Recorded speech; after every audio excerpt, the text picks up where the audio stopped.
Selamat sore, perkenalkan nama saya Octaviona Talita Gloria Saiyang dengan NIM 2014201037 dari kelas A1 Keperawatan semester 5 di Universitas Pembangunan Indonesia di Manado. Tujuan dari pembuatan video ini adalah untuk memenuhi tugas ujian akhir semester pada mata kuliah Kegawat Daruratan Kelautan dengan dosen pengampu yaitu Nurse Yanerit Cynthia Escape MCAP.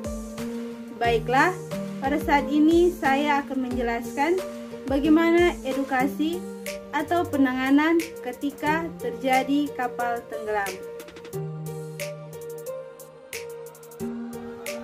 Nah, hal-hal yang bisa kita lakukan jika terjadi kapal tenggelam adalah yang pertama, tetap tenang. Hal terpenting untuk menyelamatkan diri kita dari kapal tenggelam adalah dengan tetap tenang. Nah, jika tidak tenang, Bapak Ibu bisa mengalami bahaya yang lebih besar. Jika kita merasa panik pun, bersantailah dan tarik nafas dalam-dalam. Berpikirlah sebelum bertindak. Jangan hanya berlari ke rakit penyelamat atau terjun ke air ketika ada bahaya. Ada cara lain seperti bisa menggunakan galon kosong untuk menyelamatkan diri. Cara yang kedua ketika mengalami kapal tenggelam adalah temukan pelampung. Saat kapal yang Bapak Ibu tumpangi tenggelam, tujuan utama Bapak Ibu adalah mencari pelampung.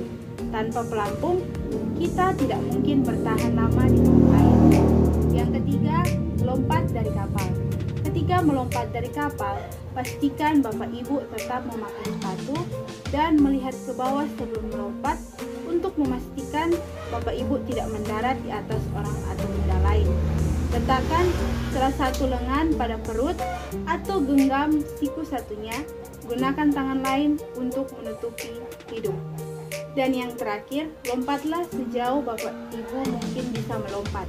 Saat jatuh, silangkan kaki dan cobalah masuk ke air dengan telapak kaki terlebih dahulu. Sampai di sini, apakah masih bisa dimengerti? Kalau masih bisa dimengerti, kita masuk ke cara yang keempat, yaitu menjauhlah dari kapal jika ukurannya besar. Jadi, kapal yang besar cenderung menciptakan efek menyedot dan mengisap semuanya saat tenggelam. Mengapa hal ini penting? Karena kapal besar bisa menyedot meskipun Bapak Ibu memakai pelampung penyelamat. Gunakan gaya dada untuk berenang menjauh dari kapal. Tenang kuat-kuat dengan kaki. Jika Bapak Ibu tidak pandai berenang, tetap tenang. Berjalanlah di dalam air dan pelan-pelan menjauh dari kapal tenggelam. Dan yang kelima, temukan sesuatu untuk membantu tetap terapung. Jadi, ada banyak benda yang bisa digunakan untuk mengganti pelampung dan lain-lain, seperti daun pintu, serpihan kapal yang masih terapung, dan rakit penyelamat atau pelampung penyelamat cadangan yang tidak digunakan. Dan yang keenam, yang terakhir, yaitu periksa apakah Bapak Ibu terluka. Nah, setelah berada pada jarak aman dari kapal, periksa apakah Bapak Ibu terluka atau tidak. Mengapa ini penting? Karena mungkin Bapak Ibu butuh perhatian medis segera. Jika Bapak Ibu berdarah dan lukanya parah, mungkin perlu menggunakan tourniquet atau selang untuk menghentikan perdarahan.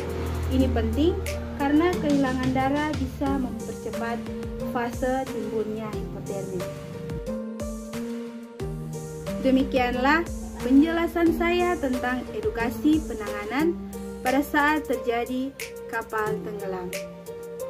Halo, pada saat ini saya akan memperkenalkan tempat di mana saya berkuliah, yaitu di Universitas Pembangunan Indonesia atau yang biasa disebut dengan UNPI, yang di dalamnya memiliki 6 fakultas dan 8 program studi, diantaranya Fakultas Keperawatan yang telah terakreditasi baik.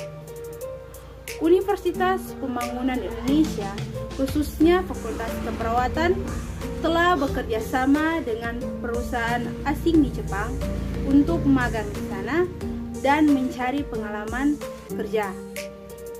Ayo, bagi teman-teman dan adik-adik, marilah Bergabunglah bersama kami di Universitas Pembangunan Indonesia. Kita jadikan Universitas Pembangunan Indonesia menjadi kampus yang maju dan lebih unggul ke depannya. Saya, Octaviona Sayang, sekian dan terima kasih.